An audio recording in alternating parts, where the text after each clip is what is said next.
Hey guys, it's Donnie here. Today I'm just going to share my latest thrifting haul, hashtag haul that I did. I got a bunch of 80s records, and as you guys know, I like a lot of like post-punk and synth pop and stuff like that. So some of this kind of goes more to the pop kind of genre, but well, I'll give it a shot. I'm open-minded. So let's start with the first one here. Now, I got this one. Can you see that all right? It's Tears for Fears, Mother's Talk. So that's one of the singles from their Songs from the Big Chair album, which I own. And I like some of the songs on there. But this one's got quite a few B-sides, which interest me. A lot of the times I find the B-sides of my favorite artists are even better, or at least interesting. You know what I'm saying. So that's the first one. This is Mother's Talk. This is a Canadian pressing. I believe most of these are Canadian pressing. As you know, I'm Canadian, and I'm in Canada right now. So let's see what else we got. Number 2, these are the Go-Go's. Beauty and the Beat is the name of the LP. Great cover on there. Now, this one interests me because it's produced by Richard Gottsherrer, who did some stuff in the 60s, some great pop, and he also produced the Ravenettes earlier in their career, which is a band that I really like. So that's my second record. Check out those pictures on the back. Aren't those fantastic? Just fantastic. And I find this interesting that Cindy put her name on that. I think that's kind of cute. So my third record that I got in my haul, my thrifting haul, it was this one. I had to censor the cover because, don't want to get demonetized. And my channel is so popular that, I don't want to give up any ad revenue, so I had to censor that because there's some nudity on there, FYI. So this is Malcolm McLaren, Madame Butterfly. I know Malcolm McLaren. He was the manager for the Sex Pistols. I don't know if I should say that word because I might get demonetized as well, but whatever, it's been done. I'll just go with it. We got a nice cover there, like the green and the purple together. It looks quite nice. This is a 12-inch single, and aria from the opera Madame Butterfly. That's interesting. We'll see how that, maybe Madame Butterfly with synthesizers or something. Who knows? Okay, so the next record I got here, this is Ennio Morricone, original soundtrack for Marco Polo. Yeah, I like his soundtrack work. I've never heard this one, so thought I'd give that a shot. Look at that cute little kid on the back there, isn't he precious? Yeah, so it's got a nice cover design.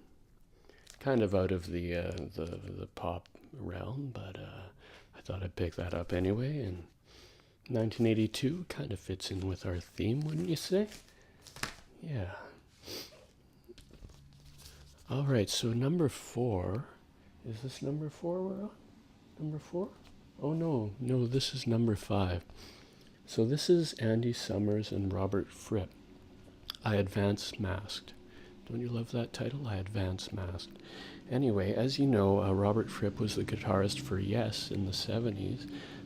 Highly influential band. They sang about a lot of fairies and stuff like that. And then Andy Summers, as you know, is the guitarist from the Smiths. So that should be an interesting combo. Kind of, they're both bands are kind of coming out of a different genres, and yeah, it'd be interesting to know how they combine the two different genres like that. We'll see about that. And there's a picture of old Bobby and Andy on there. Isn't that nice? So, record number 5, or I don't know, it's getting hard for me to keep track now. Anyway, this is the Lords of the New Church, and question is nothing sacred question. Now, I think this is a goth, some kind of goth rock record. Now, I am a big fan of Bauhaus, as you know, so I have a feeling, though, that this is going to be a little cheesy, judging by the cover. It's from 1983, I believe, so I don't think goth went full cheese until a bit later in the 80s, but yeah, I don't really have too high hopes for it, but I thought I'd grab it, and as I say, I do have a soft spot for gothic music, that kind of thing. Closet goth, I guess you could call me. So see how that one is. Okay, so the next one here, we've got the Dream Academy. See that? That's nice. What drew me to this one is I can see on the back, I don't know if you can see that, but the design somewhere on here, designed by Peter Saville Associates. Now, Peter Saville, he's a famous graphic designer from, he was popular in the 80s and through until the 90s, and he's done some work to this day as well, but his heyday was in the 80s, early 80s, well, late 70s, I guess. He designed famously the covers for Joy Division, their 2 albums, Unknown Pleasures, that's quite a distinctive, iconic album, and then Closer, and their compilations and stuff like that. So this one, it's not, I don't know what this means. It says Peter Saville Associates, design and art direction. So Peter Saville Associates, so was it just like his friends or maybe his employees or something? Kind of designing in his kind of style, very, very elegant style. He's known for tasteful, very tasteful. And I really do. I love all of his covers. He did Joy Division, New Order, the Orchestral Maneuvers in the Dark, the earlier ones. It was quite groundbreaking, I would say. He did some very interesting things with using interesting materials, die cutting, and all sorts of things. It was he's one of my favorite designers, I would say. So anyway, got a little sidetracked, but that's one of the main reasons I picked this up. I haven't really heard of the band, but we'll see how that sounds. Okay, so the next one we got is Frankie Goes to Hollywood, Welcome to the Pleasure Dome, and their most famous track, I guess, was Relax, you know, that song that was in that movie with Ben Stiller. Forget what it was called at the top of I forget what it was called. Anyway, Welcome to the Pleasure Dome. Now that's got a very 80s aesthetic to it. You can see this one's a double album with a gatefold cover there. It's quite nice, and it's also got some nice printed inner sleeves with some merch on there. Well, I can't show too much of that. I might get demonetized, but Frankie Goes to Hollywood, that's this one. That's the one that I've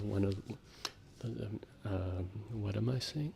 It's like the 8th or 9th or something in my hashtag haul, thrifting haul. Okay, the next one I've got is the Icicle Works. Now, I don't really know too much about these guys, but I have a feeling that they might be maybe post-punk, which would be nice. I do have a collection of various tracks from the 4AD, Beggar's Banquet, and Vertigo labels, and they were on that. I can't remember what they sounded like, but if they're associated with those labels, it's probably something that's up my alley, I would say. It's a nice shot of the back cover there.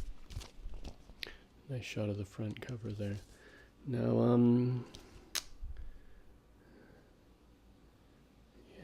yeah, the Icicle Works. Okay, the next one are these guys called Godly and Creme. I remember reading somewhere that they directed videos, and they used to be in some band called 10cc or something. I don't know. I thought I'd grab this. I think it's maybe leaning more towards the pop than I would generally like, but we'll see. We'll see. I thought I'd grab it. Thrift store prices, you know, it's not that big of a risk, but we'll see. I don't really like them staring at me like that, but we'll see if I can handle it. Next one here is called Erasure. We've got some cute kids stuff on the front there, Thomas the Tank Engine or something. Erasure, Ou l'Amour. Oh, that's very nice. It's a maxi single. What I thought was interesting here was they have a cover of Gimme Gimme Gimme, the ABBA song on there. So I'm interested to hear what that sounds like. I should say Erasure, it's Vince Clarke. He was one of the original members of Depeche Mode. He left after their first album, unfortunately, because I think his writing was much better than their subsequent releases. Their lyrics are they leave a lot to be desired, I would say, in their subsequent releases. So he went on to do some other things. He worked with some lady in some band, and then he met up with this guy, and they formed this band Erasure. So it's nice that he went on to do something else. We'll see how it sounds. The next one, I was just checking. I thought this might be 1979, but it is 1980. This is the Vapors. I see on the back it's got the track called Turning Japanese, and I think I've heard that song before. Turning Japanese, you know the one I'm talking about? Yeah, so catchy.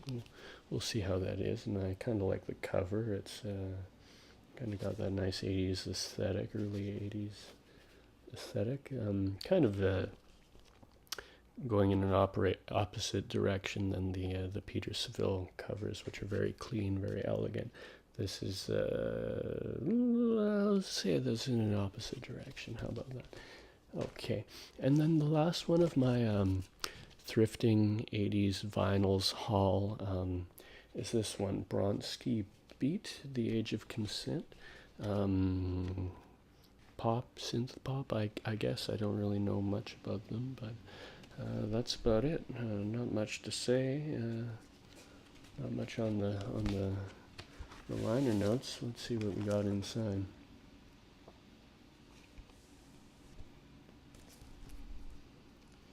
Just a